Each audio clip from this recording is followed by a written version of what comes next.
Hey folks, thanks for coming over to Capitalism for Good. This is a part of a larger project where I am on a mission to interview 100 business leaders about the positive impact that they have on their internal and external communities. It is through these interviews that we will dig into how we can use the ways in which we make and spend our dollars in order to benefit the greater good. Folks, today we have Stacy Grace, co-founder and CEO of Kent. Kent is an underwear and basics company focused on non-synthetic, organic, and high-quality goods. And we get into it all. She talks founding a company with her husband, balancing education and product quality and marketing, the surprising demographic that is the largest customer base that really shocked me, the benefits of a small business with hands-on mentality, fostering subject matter experts in a team of employees, and what she's looking at tackling next. It's probably no surprise that I love talking to people with really cool and problem-solving business ideas. Kent is obviously one of them because of the tagline, "Plant your pants," which is just such a catchy way to tell people that you can actually compost your underwear when they're wearing out because of the organic materials involved. Like, there's nothing synthetic in them, that you can actually compost them. You can put them into the ground and then they can decompose and be really great for the ground and not harmful in any way. I just think that line, "Plant your pants," is so clever and such a great way to get your point across. And I could have honestly easily talked to her for about an hour of just that piece of the company. But I might even more love when folks let me take them off track when I hear these little nuggets about their story that are just really interesting and also seem to be themes of other things that I'm hearing and seeing in my life around the same time. And Stacy is such a great sport at doing just that. And I think we've all got a lot to learn from her, not only in her problem-solving business ideas experience, but also in her life experience in general. And with that, I'll let her take over. Enjoy. Well, it's a bit of a windy road, and I only can understand what it is now looking back. And I think what initially laid the foundation was I moved. I grew up just outside of Toronto, and then I did a master's in London, England, in strategic fashion marketing, and that was in 2009. And sustainability in fashion was really rare. There wasn't a lot of buzz about it, but it was starting to gain some momentum, and there were certain brands that were paying a lot of attention to it. And it just really struck a chord with me, I think, where ideas of social enterprise and business as a force for good were always present in my life. And so I was naturally drawn to this idea of sustainability, and I interned with an underwear brand that was one of a handful in the world doing it in London. And then I moved to Copenhagen, interned with a sustainable fashion brand there, and then moved back to Toronto and had this idea like, okay, can I do something like these companies that I've worked for, who I admire so much, that are able to produce a beautiful product that looks good, feels great, but also is sourced incredibly responsibly. And so I think that the real turning point was when I moved from Toronto to LA, and I saw the manufacturing landscape, and it made it real in terms of, oh, this is how you can produce a product. And I mean, after a lot of months of searching, finding the right manufacturers, finding the right materials and ideas, and just kind of product design and finding the sample makers, it all fell into place. And yeah, we launched well, actually, we had an iteration before what we are Oh, now. what was that? Yeah, originally the first idea was around organic silk underwear and loungewear. It was beautiful, and the colors were amazing. It felt amazing. And we did launch with retailers, mostly in Europe. We were in Selfridges. We had a pop-up in Galerie Lafayette. But ultimately, I just felt like the product was so expensive and felt out of touch with me as a everyday consumer. And so that's really where the pivot happened to where we are now, where I wanted to make something like, okay, what am I using day in and day out that my daily choice could actually make a daily impact? And so we completely like got rid of all the organic silk and are now focused on 100% plastic-free compostable underwear. Um, Can you talk before we jump into like the heart of Kent? Can you talk about what it was like to make that pivot of like, okay, I think this is where we need to go. We've got this idea with organic silk, like this is where it's at, and then you're like, wait a second, nope, this isn't what it is. Like, what was that moment when you're like, I think we have to just like crumble it down and start over? It was kind of a funny moment because I was in London. Our product line had just launched at Selfridges, and I was sitting in the cafe inside this beautiful department store. And I just took like a step back and thought, I don't think this is it.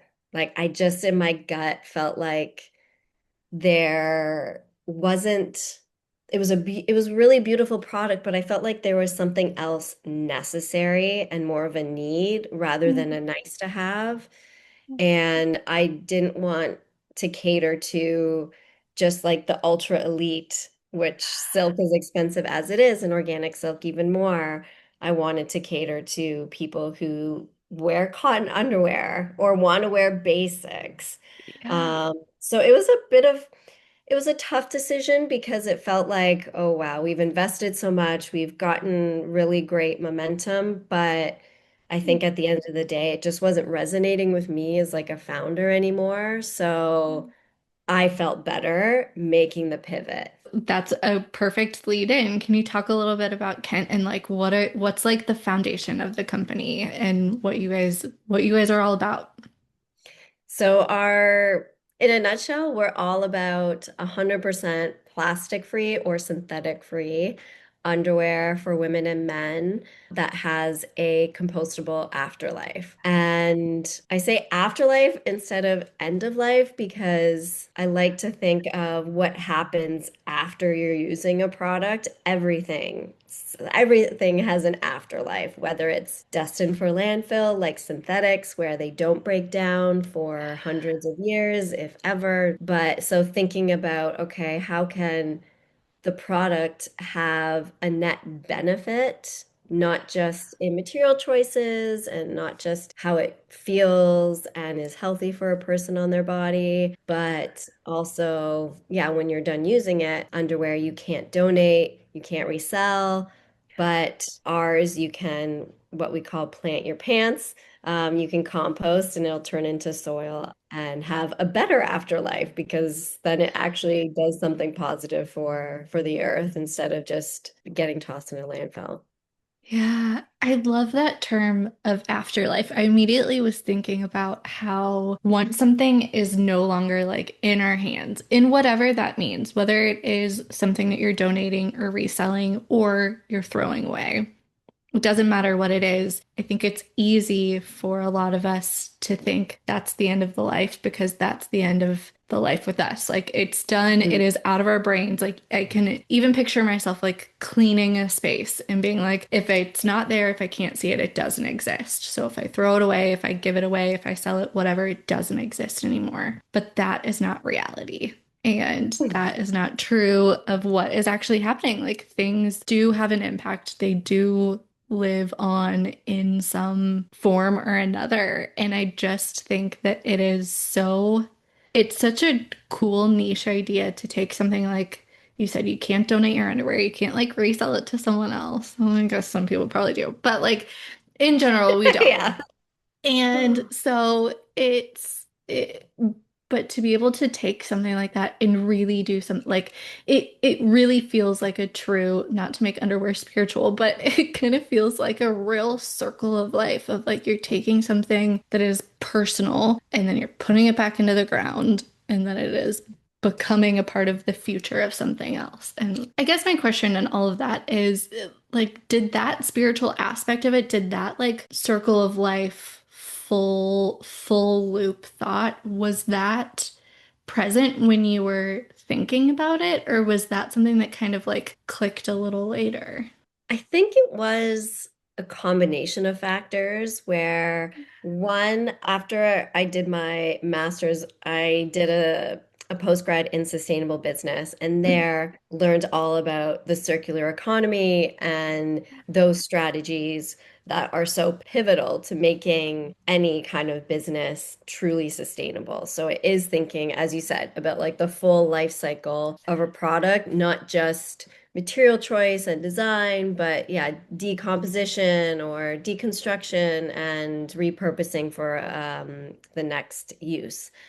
And so that was kind of a bit of my background. And then at the same time, I met Jeff, my husband, co-founder, and we were talking about this idea of, okay, we're pivoting away from organic silk, focused on 100% synthetic free.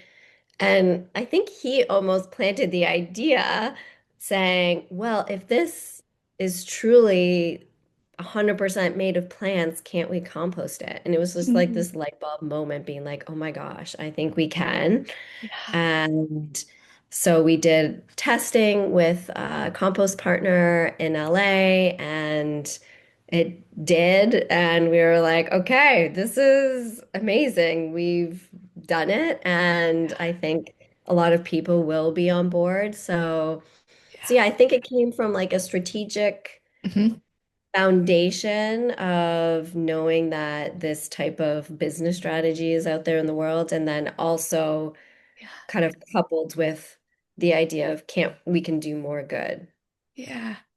What was that process like of trying to find a manufacturer in the US that was making fully organic um, products? Was that something that was like kind of a niche at that time, or was it pretty easy to find a partner that was already kind of set up to do what you guys had in mind?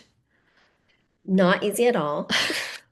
The manufacturing sector Yeah. is very, very small in the US and even more so with underwear. It's a very specialized skill Yeah. set that and set of machines that are required to make underwear. And I did something that most fashion brands don't do, which I didn't realize until later, Yeah. is I sourced everything for the product myself. So the fabric, Mm. the thread, the elastic, everything, Yeah. and imported it into the US if it wasn't already made in the US, and then found the manufacturer to do the cut and sew. So Yeah. usually fashion brands, they find a manufacturer. It's a bit of a black box, like where they're Mm. sourcing from. And that raises a lot of like questions and concerns around like ethical sourcing practices. So I knew exactly where everything was coming from. And so I had much control over the end product where I knew where the farms were that were growing the cotton, and I wanted to use a really amazing cotton that had natural stretch and bounce and recovery. So at the time, we were using Pima cotton out of Peru, and it's like super long staple, doesn't pill, it's not scratchy, it feels like so silky. And so that's how we entered into our manufacturing market. And now, this was, I guess, end of last year, we decided to move our manufacturing out of the US just because we were getting sidelined for bigger brands.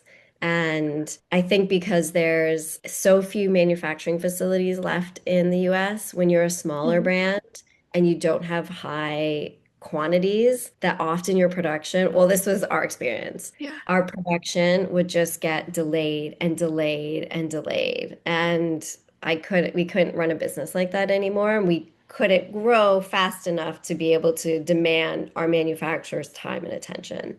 Yeah. So, so yeah, now we're made. Everything is made in India at this incredible family-owned factory. It's fair trade certified, GOT certified, and they have been truly the best partners for us to help us scale and like, okay, now we are in such a amazing groove and were able to bring new products to life a lot faster than we could. They just have so much experience in our category, and they've proved themselves also a great partner for sourcing new fabrics, which is really exciting.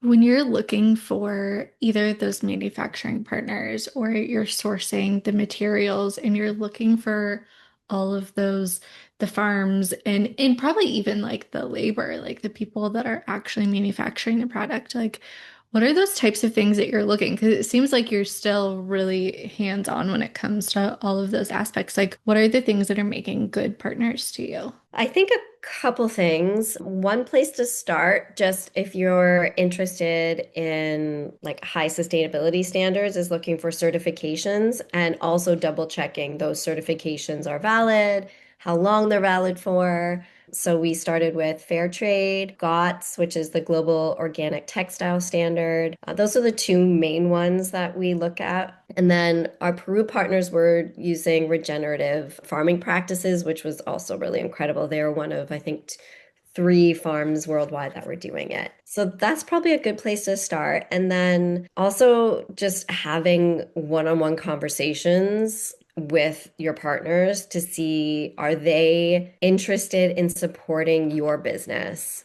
Because we are bigger now than we were even a year ago, but we're still small. And I think having a partner that you feel has your best interest, that sees the potential for you to grow, is so important because when you do start out, you're not a massive brand and you need to have someone who believes in you. So I think having those, like we went through, I don't know how many rounds of conversations with our manufacturing partner now, but I really felt like I can reach out to them anytime. Like we have a WhatsApp conversation or we can hop on a video call and just like really strategically plan our year together. And it feels like they're a true partner, not just like our manufacturing, yeah, supplier, so to speak. You know, it's interesting when you are talking about like the relationship with people like that, and that I didn't realize, and this is on me for not realizing that your co-founder is your husband. Like Yeah, he's also yeah. your partner in life, which is so cool, but it also something kind of clicked as I was like,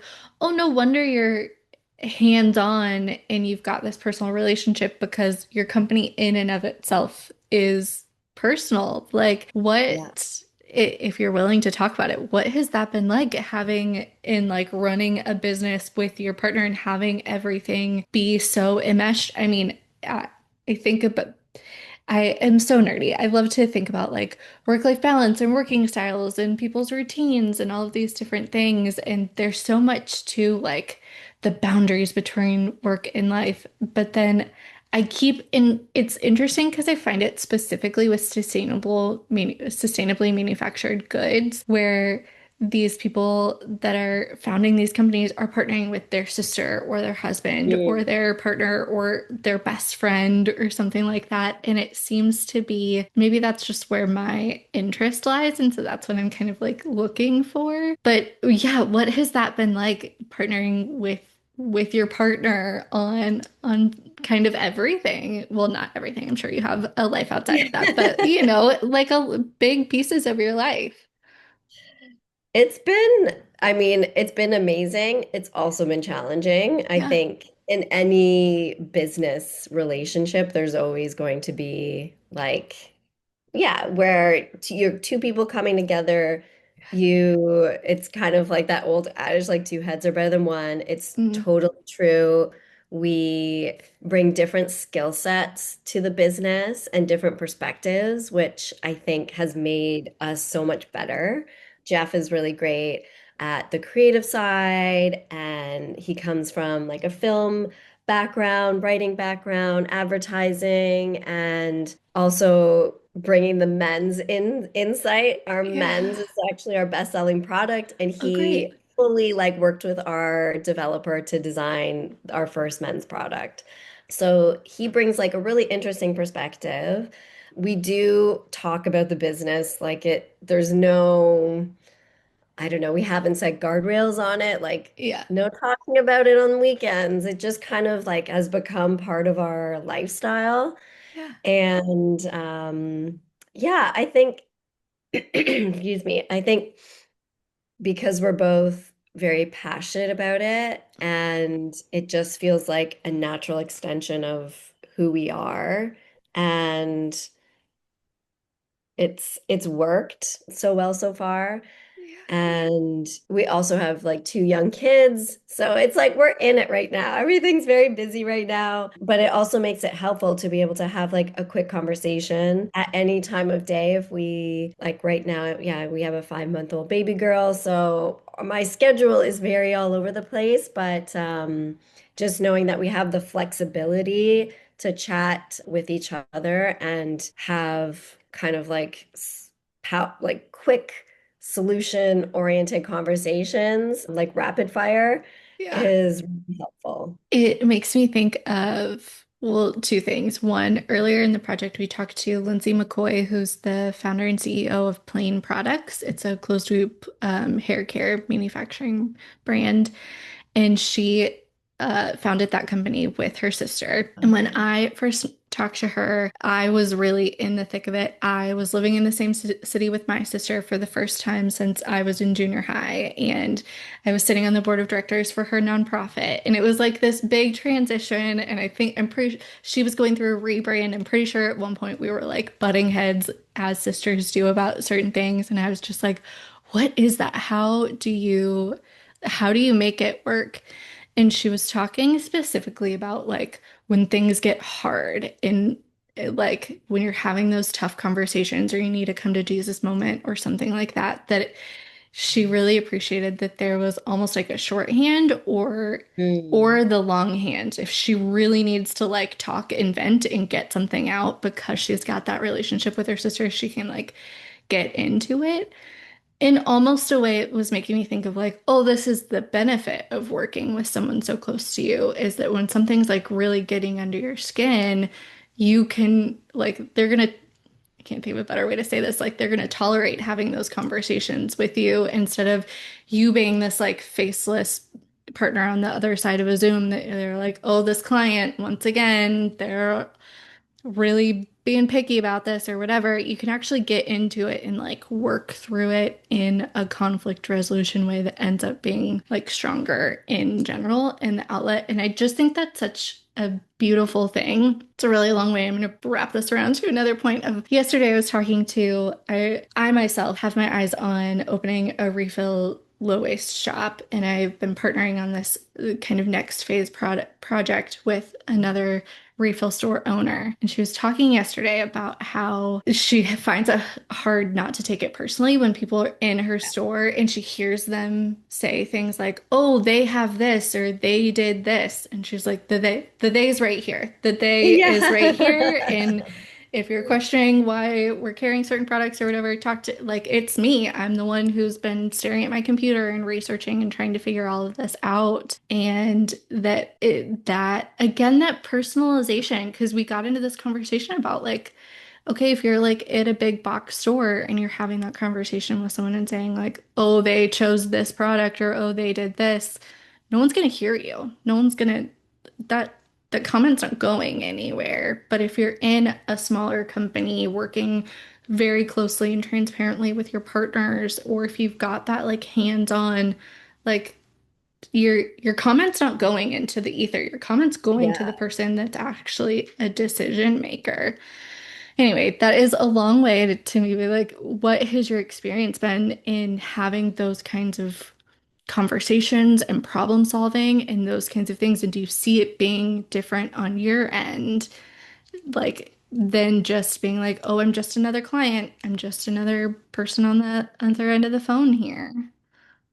Yeah, I think it's to what you're saying. Like, I think it makes being vulnerable with Mhm. your partner and your business partner really possible, where, and Jeff is amazing at this, where I feel like I can truly like talk to him about absolutely anything.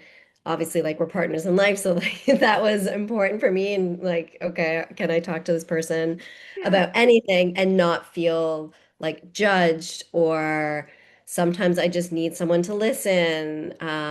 Or sometimes I am looking for like advice or input. And Yeah. I think having that space and that sense of like openness is a real advantage to working with your partner because you have that built in to your relationship already.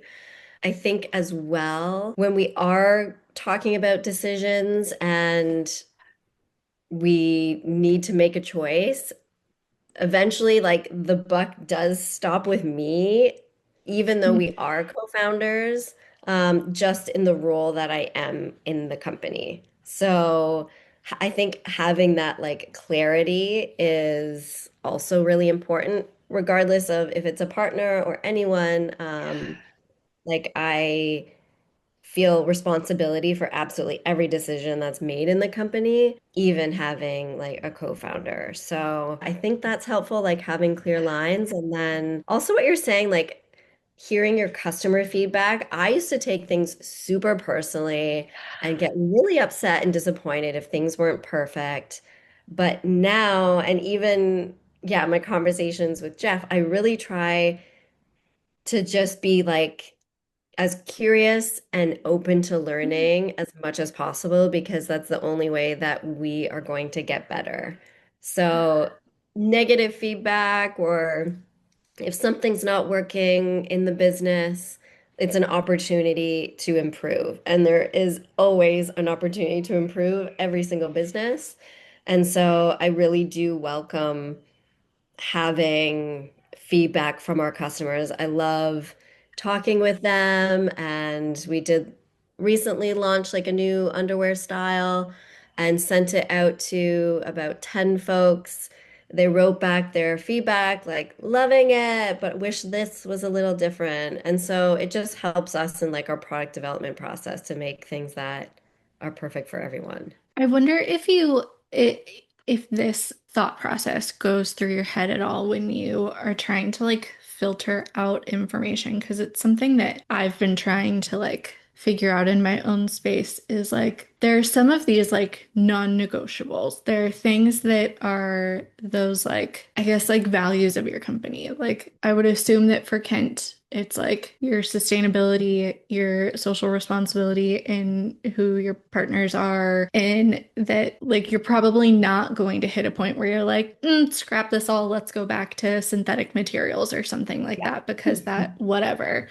But it's almost like if you could have control over the pieces that are most meaningful to you, then when it comes down to the style or the fit or the cut of the things or whatever it is, you're like, okay, tell me what you want. Like at the end of the day, the things that I care about are being done, and that's where I'm gonna like, and then everything else, like, you want a new style that's in, okay, fine. Let's do that and Yeah. kind of let people.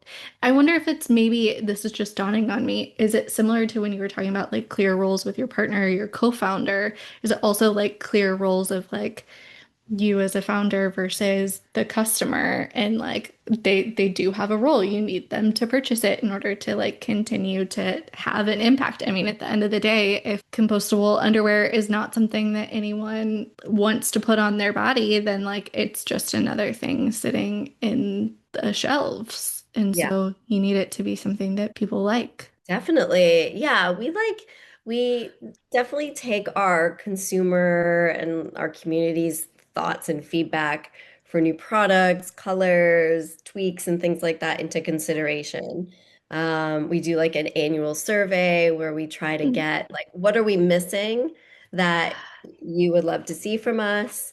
And we have leaned into that more recently. But we do it also really cautiously because we are small. So it's not like we can produce such a huge spectrum of products, and we never will be Yeah. doing that. We always want to stay true to, as you said, like being synthetic free is one core one, organic is another one, everything being fully compostable at end of life. So not having to disassemble, where like even our bras, our triangle bra has adjusters, and those are plant-based and can be composted. So Yeah. not having to like take that apart because then what happens to those adjusters? Like that will become trash. So I think that holistically is where our mind is at, and then also focused on the category of basics. So not chasing trends, but really what are those like foundational pieces in your wardrobe that you would or could wear every day. Underwear was the natural starting point, bras, t-shirts. We did sleep earlier this year. And so we're thinking kind of, okay, if we do introduce a product, it has to tick those boxes and not just be like, oh, a tennis shoe or something. I mean, Yeah. maybe that would be like so far, so far down the line. Yeah, I mean that would be the dream if we, at least in general, had those options for Yes. everything, you know. Yeah. When you're making those types of decisions, specifically in the marketing world, I don't know what this says about me as a person, but I was kind of shocked when you were talking about how the men's underwear is your biggest seller. And my brain immediately went to like, oh, what's the marketing piece of that? Like, are men more likely to choose a basic and not be looking for the latest trend in a style? And they're just like, yep, the same one for the last 30 years, that's fine. Or is it that they're more willing to try something that's non-synthetic? Is it marketing? I don't know. My brain just immediately made an assumption that clearly was incorrect, that the women would be the ones to be like, oh, let me try that because it's got this like heart behind it and it's got this meaning and this impact. Yeah, what has been your perspective on that and why? And did you realize that early on? Did you expect that? No, I did not Okay. expect that. And so it's really come to life this year where men are loving our breather brief. And I think it's a combination. We're still trying to deduce like why, but I think there's a couple factors at play. One, it is a really great product. So I'm Yeah. not going to downplay that. We spent a lot of time making it, and it just universally, it kind of it's not a boxer, it's not a brief, it's like a boxer brief. It sits in the middle, so it's like a crowd pleaser kind of Yeah. style. And two, there's not a lot of options for natural like boxer breathers for men that are Yeah. synthetic free. And we discovered this when we were trying to get pregnant with our first son. And Jeff's doctor said, you should try and not wear something too tight. You should also wear 100% natural. And all he could find were like these scratchy, like woven boxers that were loose and didn't look great. Yeah. So we're like, okay, there has to be a better way. Yeah. So we spent some time making it. And I do think the women in our community that have been supporting us since the early days are also buying it for their partners. Hmm. So we do see that a lot where Yeah. they probably care what goes on their partners' bodies. Yeah. And so yeah, it's both men finding us a lot for the like synthetic free option, and then I think the women who shop for the men to do it. Yeah. But as you said, they also like the male shopper is really interesting because Yeah. it's new to me, that behavior, but if they find us, they try us, it fits and they like it, they will come back and stock Yeah. up. Like Yeah. that's just their buying habits. I'm obviously being very general, but I think if something works, and I watch how like Jeff shops. If he Yeah. finds a t-shirt, like obviously he wears our t-shirts now, but that fits, that does the job, he's like, I'm gonna buy 10 of these because I don't have to think about it. Yeah. So It's so funny in listening to you talk about that. I was also reminded of this is such a like dumb personal story that I'm going to tell you. But so I have this group of friends that does a holiday party every year, and we're always trying to like figure out a fun like theme or something like that. And this year we were like, we should try to get all of the partners to wear the same shirt. And like surprise, everyone shows up and yeah. they all have the same shirt. And what's so funny is as we were trying to figure out like how to go about doing it, almost every person in there was like, I don't know if I can get my husband to do like there were like three that were like, oh yeah, he'll wear anything that I hand to him. And everyone else was like, there's no way I can pull this off. Like they just I don't get creative freedom. They like what they like and they're gonna do it. And that's just like maybe Yeah. I'll get them to try something new, but there's so much like and it was so funny that it started with like one person being like, I'm really sorry, I don't think I'm gonna be able to convince him. And then it was like everyone was like, yep, I agree. Yeah, the male shopper, the male like dresser is interesting. I'm still trying to like understand how they do it, but it's yeah, I'm excited that we're like evolving more with that Yeah. group because clearly they're underserved right now. So Yeah. I think we're filling a big gap, which is exciting. Yeah. And kind of thinking about that also, like the gap in the knowledge share and marketing piece of it, where do you fall on the kind of spectrum of marketing with also like a knowledge piece of like, hey, it'd be really great if as a society we could think about the impact that we're having to our planet. The afterlife of this product is something that you can truly get behind, but also try something new from a small company because we've got a really great product. And like, where do you fall in the education impact piece as far as marketing goes versus just like quality, breathability, great product? You're gonna like it, and it's gonna be a good basic staple. I think this is something that we're always not struggling with, but like, how do we throttle against all these different narratives that our brand can tell? Yeah. And I think first and foremost, people buy products that look good and fit great. Mm, So that has to be kind of like essential. And then I do think there's room for education. We always try to do it in a lighthearted way rather than I think there's often for some brands that are in the sustainability world to really focus on the doom and gloom of like, oh my gosh, there's so many horrible things happening. Please do not contribute to more waste. Where we yeah. try to flip the narrative and say things, yeah, like plant your pans or like make it lighthearted in a way that's like exciting. Like, oh, I can be part of a change or doing good by simply like choosing better underwear.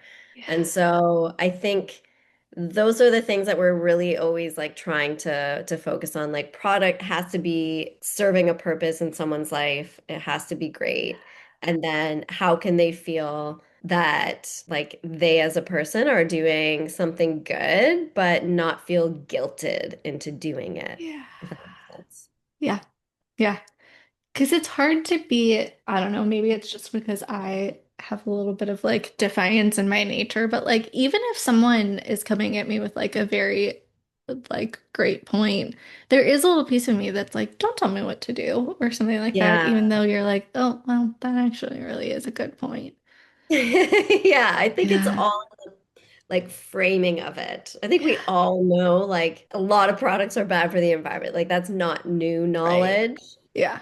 So how can you phrase it in a way that feels like, yeah, playful or fresh and just like, yeah, I don't know. I think there's a lot more room to do good while not playing the like negative guilt factor. Yeah. Yeah. And kind of taking that same line of thought and looking inward at the company that you have built there, what's your philosophy on doing the same thing of like building a culture internally and keeping people satisfied and productive and on your same team and finding good partners internally that are working with you and kind of keeping that whole ecosystem working inside? I think for us, it's really finding people that have an entrepreneurial Mm, like mindset in and of themselves and how they approach working, whether are they like a quick problem solver? Are they coming to the table with fresh ideas and being proactive rather than waiting necessarily to be told? Like, okay, this is our strategy. It's more like, no, like I think this we should do this. Like I always love finding subject matter experts that come with really strong perspectives that push us to think and do things in new ways because it only makes the business better by having like more ideas, trying to push boundaries. And because we are small, we do work really fast. And so having people that are up for doing that, things can change really often because nothing ever goes according to plan when you're manufacturing a product. Right. Yeah. So I think, yeah, we also provide like a lot of independence. We work with a lot of like contractors. We're still Yeah. like a super small team. So it's not like we're a typical 9 to 5. It's more, okay, how can we find people who want work flexibility, can be that like entrepreneurial spirit and come with their own ideas? Yeah, that's so interesting. Especially when I'm thinking of like the old school US working culture vibe of like you must fit in this box and you must do what you're told and you must show up between these set hours and wear this specific thing. And then when you were describing kind of the culture and the dynamic between you and Jeff and being like, oh, we've got this flexibility, we can kind of like support one another here. It seems like you've created that, like you've flowed that down everywhere. Whereas my mentality would have been the old school way of thinking would have been like, you need to earn your flexibility. Like if you want to Yeah. work remotely or whatever, like you got to put in the time sitting at the cubicle before you get to that. Did you experience that at all when you were like interning for other companies, like in your early life before you were the head of your own company? Yeah, I think there's definitely people in leadership that want to see bums in seats, and that's not going to change. But when you do find good people who are efficient workers and you just know that work flexibility probably makes them better Yeah. because they don't have to face a commute to come into an office.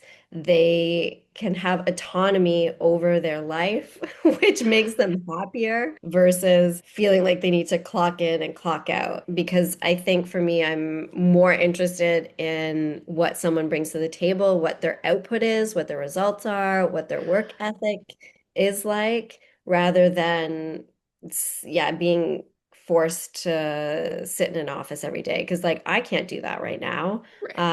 So I don't expect other people to, but it is definitely finding the right people. The person who handles all of our e-newsletters is amazing. And I just knew when I talked to her for the first time I was just like, when can we start working together? Because I just, in my Yeah. gut, so like obviously, I think as a founder, you go with your gut a lot of times, and with Yeah. people, it's often that way. And I just had this amazing feeling about her, and she's knocked it out of the park. Like I could not imagine life without her. So, Yeah.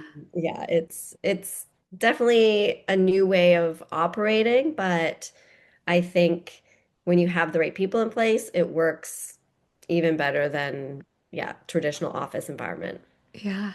I could see how that could also be like a another kind of closed loop system of, okay, if you give people the independence to work the way that they work best, then they're going to work best and they're going to do the things that they're the Yeah, subject matter expert at. And then if you're trying to breed things like independence and like subject matter expertise and innovation, then you're like, okay, so I want you to think for yourself and like figure out what works best for you because I want your best ideas. And like if you're going to be in charge of the newsletter and you're going to write the best newsletter, then like what do you need? What do you need to write the best newsletter? We'll do our best to give it to you there.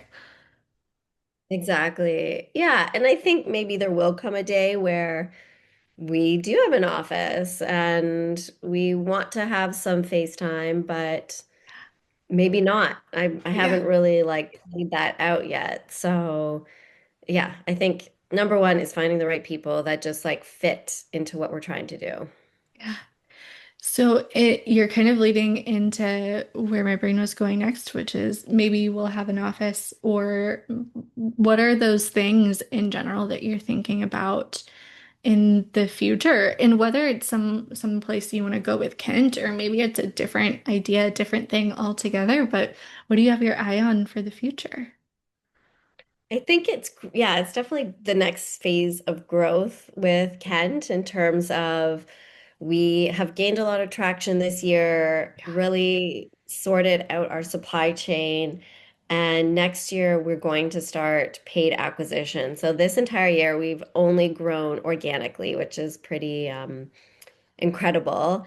And so now we're looking at the next phase of growth and through a variety of partnerships, paid acquisition, new distribution channels, I think, and potentially some new products that is going to enable us to scale. So that's, I think, at least the next 12 months is really what we're doubling down on, what's working, and then how can we scale responsibly because we are bootstrapped. And then in the future, there is another project that Jeff and I are talking about. I can't say too much, but it's not in physical goods. It's Yeah.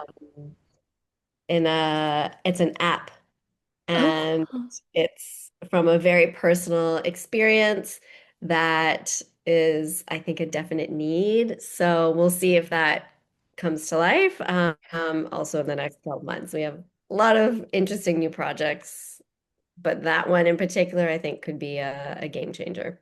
yeah, I love that so much. And I love the ideas of just the things that you've been able to accomplish.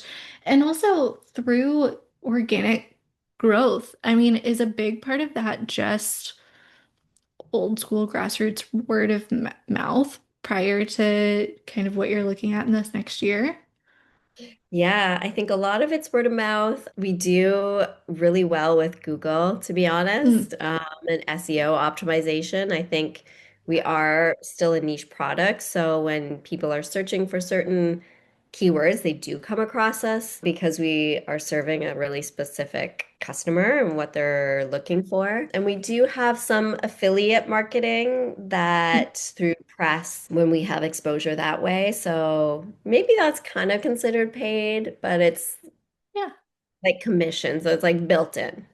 Yeah. But yeah, it's been in like this past 12 months, it's been our best like year ever. And so I feel really confident now putting like kind of doubling down on what's worked and putting more investment in more traditional paid acquisition channels. When you are thinking about other kind of ideas that are percolating, like the app that you have in development and it whatever else you might come up with in the future, how it this is a very like practical question of like how are you keeping track of the things that are working and the things that aren't, like especially if you're looking at another venture that is no longer in physical goods, is a little bit different, but clearly there's going to be some overlap in the way that you run things and you have Yeah. partnerships and all of those kinds of things. Like how are you like a spreadsheet person? Are you a Google Docs? Is it all in your brain? Like how are you keeping track of like what's working and what you're like, we don't need to try that again. That can be left in the past. Yeah, I think well, it's interesting. So Jeff has kind of taken the initiative with this app idea. And so he's working in Google Slides and I'm like jumping in and commenting and things like that. And then I put a very like rough business model together in Google Sheets just to run the numbers and stress test, is this a business idea worth pursuing? What is the potential upside? What do we think the demand is, et cetera, et cetera. And so I think the combination of the two, we've realized, okay, this feels like a big idea. And surely all of the things that we've done with Kent just provides a foundation for what worked, what didn't, like, yeah, let's not go down that path again. Yeah. Let's try this. They're, yeah, as you said, like very different businesses, but no doubt a lot of learnings that we can take just to be more efficient, I think, with time and resources when we do decide to launch. I'm very excited. I'm going to keep my eyes out to see what you guys Yeah. do next. Okay, my last question that I have for absolutely everyone here is who's another business and or leader that you see out there in the world that's doing things the right way? And it could be anyone, an old employer of yours, a current employee, someone you're a patron of, just absolutely anyone that you think deserves a shout out. I will say Amy Wellsman, she's the founder of a company called Palm. They are revolutionizing hand care as skincare or skincare for your hands. And I'm just blown away by how they've scaled and grown and really created this new category that I don't feel like has existed before them in terms of like hyper focused and really catering to, yeah, this new category of beauty and creating it from the ground up.